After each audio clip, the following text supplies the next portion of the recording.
Today's news. CBS News on the Hour, sponsored by Progressive Insurance. I'm Monica Riggs.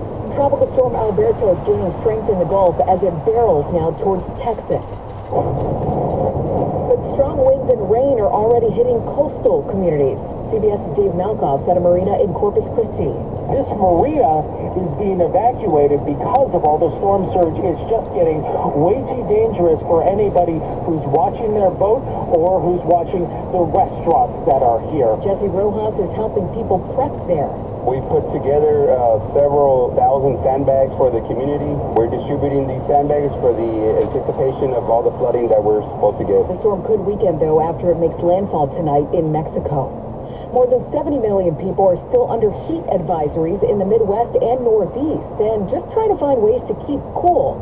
CBS's Stacey Lynn. Feels like it's 110 out here. It's pretty hard to stay cool when you work outside, like this construction worker in Burlington, Vermont. Just push through, and you gotta hydrate at night too, not just during the day. At a soccer camp in Philly, kids are sweating it out. Get some water guns out here and have them be able to kind of get each other a little bit wet. Forecasters say dozens of record highs will break this week. Cooler weather and rain will bring some much-needed relief to southern New Mexico today, where two big wildfires are burning.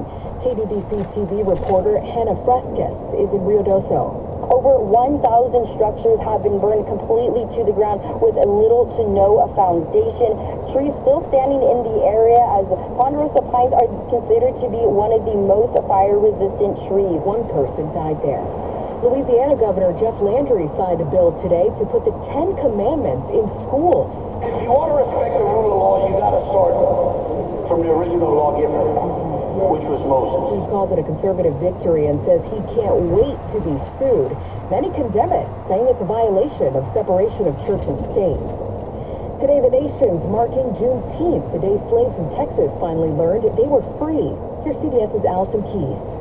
Miss Opal Lee walked with hundreds of people in Dallas to celebrate what's known as America's second Independence Day, telling the crowd that July 4th freed the land, but Juneteenth freed the people. Don't you forget it. Robert Edison at the African American Museum in Dallas says, To some extent, we're still fighting some battles that should have been won years ago. Dr. Opal Lee says this day is a celebration of freedom for everyone. A group of 26 Flag veterans flew from Atlanta to D.C. today as part of an honor flight to commemorate Black service members on Juneteenth.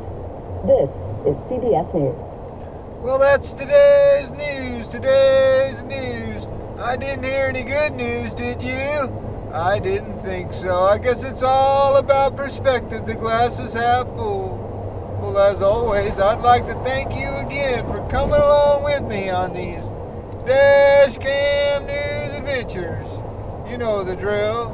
Peace, love, and all that hippie jazz. Bye-bye, everybody.